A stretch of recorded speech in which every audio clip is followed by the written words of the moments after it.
Welcome back to This Week at Chelsea, the show or the series where we delve into all the news surrounding Chelsea over the last week or so. As always, please do like the video, subscribe and hit the bell notification so that you don't miss an upload or a live stream in the future.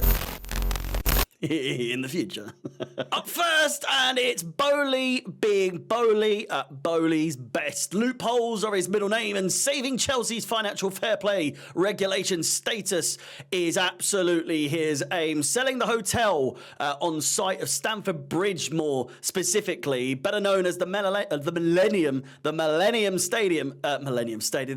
Hotel, has been sold for £76 million. Earlier this week, it was reported the US owners of Chelsea have sold both the hotels on Stamford Bridge site to another company they own, generating 75.6 million of income, which will count towards their profitability and sustainability rules compliancy, which, I mean... He's a sneaky one, isn't he? He's a really, really sneaky one. Obviously, it's not just him, but overall, the brains on these guys. Honestly, the club made the disclosure in accounts published on Saturday that report it lost £248.5 million over the financial year ending June of last year. The club say those losses come down to £90.1 million in tax after taxation when the hotel property sells, and other adjustments are taken into consideration. The club reported adjusted losses of £121.4 million, and this matters a great deal indeed in the previous year to the end of 2022. Under PSR rules governing Premier League clubs next season, permitted losses must not exceed £105 million. So 121 to 105.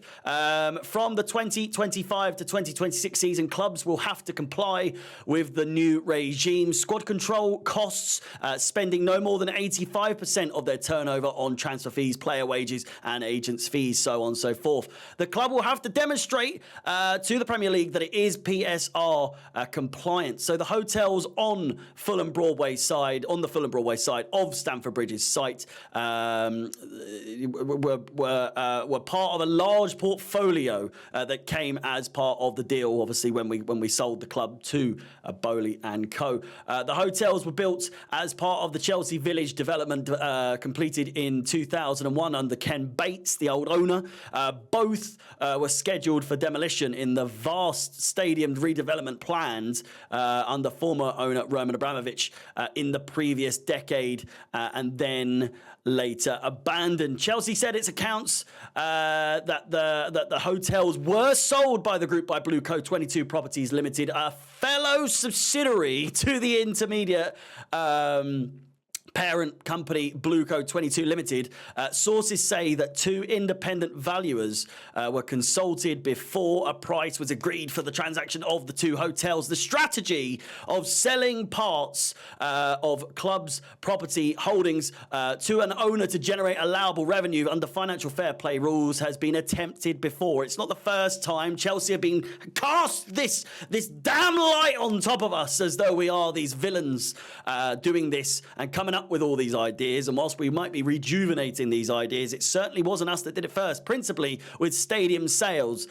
Sheffield Wednesday sold their Hillsborough Stadium to owner Chanziri in the 2017-18 season. However, the timing of that sale led to a Football League charge and an eventual 6-point deduction.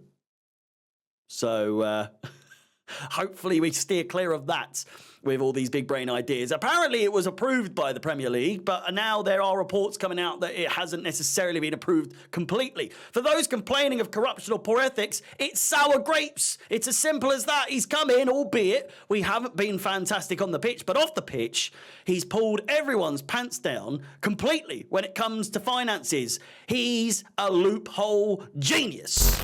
Up Up next, and not so much news, but more of a reflection on last night's game. Obviously, Tuesday night, the second leg of the Champions League quarterfinals, as Ian Maatsen, who is currently out on loan with Borussia Dortmund, saw his goal aid the German side to a quarter-final triumph over Spanish side Atletico Madrid. 5-4 in aggregate, 4-2 on the night. This year's Champions League, albeit a bit poor in the group stages with certain... I mean, as a neutral, pretty good with Man United, Newcastle crashing out as badly as they did, but at times it was pretty poor. At the same time, has really produced some of the greatest matches in the recent history of the Champions League over the last couple of weeks.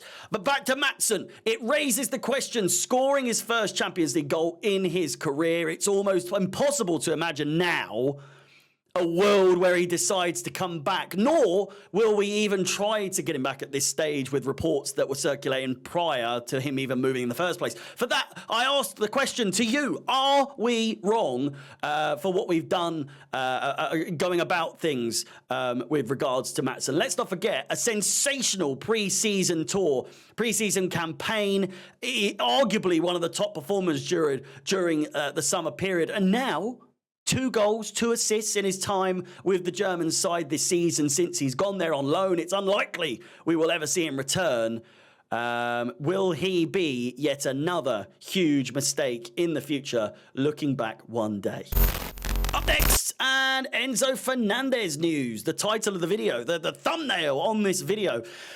And it's all becoming a bit clearer now as to what is causing his seemingly surprising absence. The Argentinian has reportedly been absent due to an ongoing hernia problem, in which he has said to be using injections before matches to reduce pain when playing. However, it is believed that it's either not working anymore or it's stopped working. It's never worked or it stopped working at this stage. It's said that Enzo is thinking of surgery for the reported hernia issue, which, again, surgery for this type of issue would mean 3 weeks out. He's already been out for a number of games, but rumoured or seen in training as well with Axel Disasi.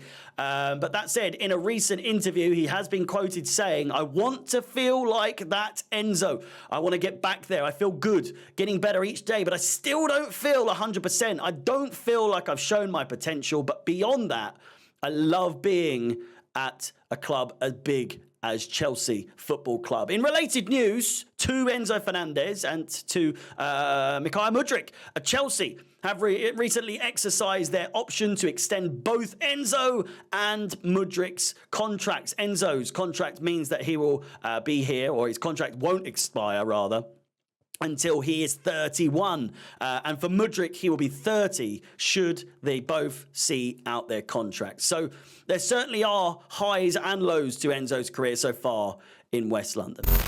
And last but not least, the World Club Cup, the Club World Cup, draws ever closer, or the new format of the Club World Cup. The competition, which we have been in a few times, will take place from the 15th of June 2025 until the 13th of July 2025, and will be held in the United States, as you all know, I'm sure. Last night, despite crashing out of the Champions League last night to Borussia Dortmund, Atletico Madrid are the newest side to be placed into the league table, meaning now 23 out of the 32 teams have now been selected. So sides including the likes of Chelsea, Man City, Real Madrid, Bayern, PSG, Juventus, Porto, and many, many more from around the world will be looking to win the inaugural Club World Cup under its new formatting. Where do you genuinely see Chelsea finishing, given that it's a little over a year away? And also, let me know your thoughts on all the subjects talked about on today's episode. With that said, please do like the video, subscribe, hit the bell notification. My name is Harry. As always, thanks for watching. Up the Chelsea, and peace.